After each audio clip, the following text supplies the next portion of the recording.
Between the Pacers and the Thunder, what a series this has turned out to be. Neither team has ever won an NBA title. The Peppadroni, huh?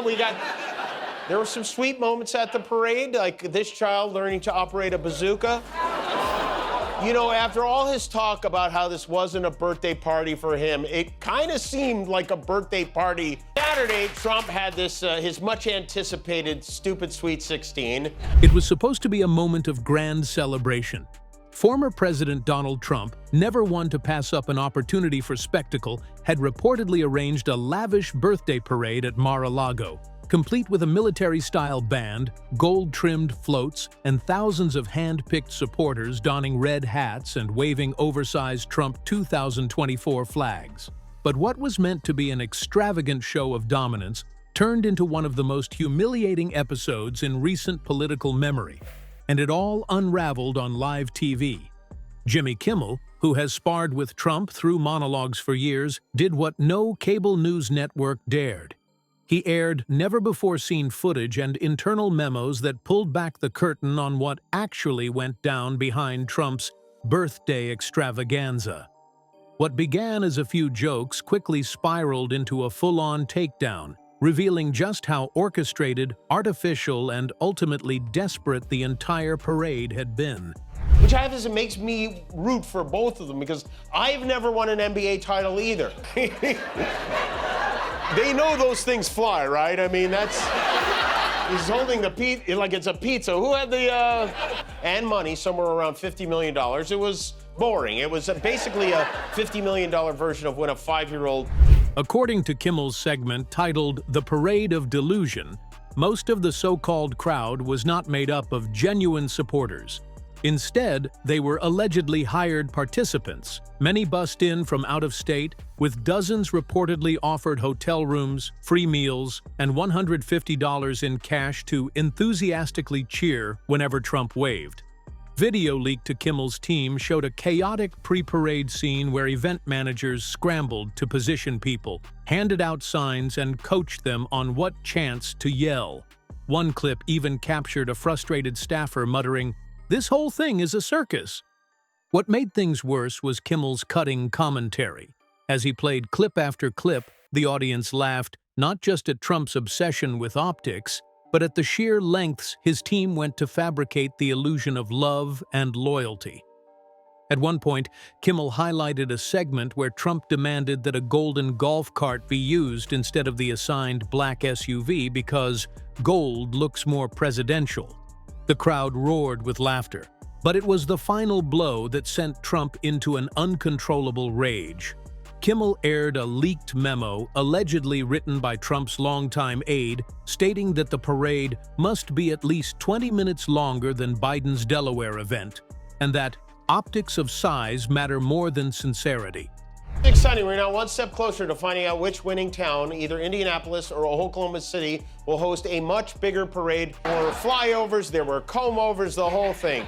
Generalissimo Ballpark Franco had more than 6,000 troops on call to march for him. A crypto company and Scott's Miracle-Gro, which is the product Trump uses on his head. Kimmel stared into the camera and said, "You're not celebrating a birthday, Mr. Trump. You're hosting a therapy session, live-streamed for the world." The fallout was immediate. Within minutes, Trump took to Truth Social with an all-caps tirade accusing Kimmel of spreading fake news, lying like a dog, and being a low-IQ puppet for the radical left. He then posted a bizarre 3-minute video where he attempted to defend the parade's turnout, oddly holding up photos that appeared to be heavily filtered or even photoshopped. In one of them, an American bald eagle appeared to be flying overhead with a "Make America Great Again" banner in its beak, a moment that never actually happened. But the damage had already been done. Kimmel's video went viral within hours, racking up millions of views across platforms.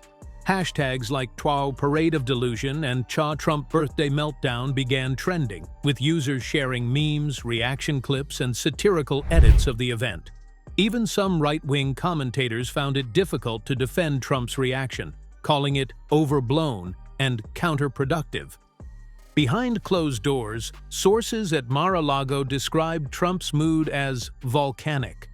One insider told a reporter that Trump stormed through the halls for hours, demanding to know how the footage had leaked and berating aides for not securing loyalty oaths. Another claimed Trump blamed everyone from disloyal volunteers to deep state infiltrators for the embarrassing revelation. Meanwhile, Kimmel seemed to be reveling in the chaos. In a follow-up tweet, he posted a side-by-side comparison of Trump's parade and a local high school's homecoming float, captioning it, "One of these had real energy. The other had a golden golf cart." Fans flooded his feed with praise, calling it the roast of the century and demanding more exposés. Perhaps the most stinging reaction came not from Kimmel, but from Trump's former allies. Several ex-administration officials anonymously told journalists that the obsession with visual spectacle over substance was exactly what ruined everything. One remarked, "This isn't about a birthday. It's about trying to force the illusion that he's still adored, still unstoppable, still inevitable." In the days that followed, talk shows, podcasts, and even international media picked up the story. Late-night hosts ran with the theme, parodying Trump's meltdown with skits, mock parades, and animated sequences showing Trump crying into a birthday cake shaped like the White House. The Guardian published a headline calling it, "The Birthday Bash Heard Around the World for All the Wrong Reasons." Back in Florida, Trump doubled down. He posted a statement claiming the footage was selectively edited, accusing Kimmel of colluding with Soros-funded operatives and threatening legal action against ABC. Legal analysts dismissed the claim, with one noting, "There's no law against making fun of a parade, even if it was a bad one." Meanwhile, aides reportedly considered organizing another public event to restore momentum, but advisors cautioned that any attempt at damage control might only worsen the humiliation. Instead, Trump shifted gears, announcing that he would be launching a Truth and Triumph tour across red states to reconnect with real Americans, a move critics instantly dubbed the Crybaby Caravan. Behind all the bluster, however, there was a growing sense of paranoia within Trump's inner circle, whispers of who leaked what, who might be wearing a wire, and who secretly talks to the press dominated internal conversations. Aides were told not to bring phones into certain meetings. Loyalty tests were quietly introduced again. As the week came to a close, Trump remained furious, but for Jimmy Kimmel, it was just another night at the office, another monologue that hit the mark. His fans cheered, Trump's critics reveled, and the former president, ever obsessed with image, learned once again that even the flashiest parade can't hide the truth when the cameras are rolling and the jokes cut too deep.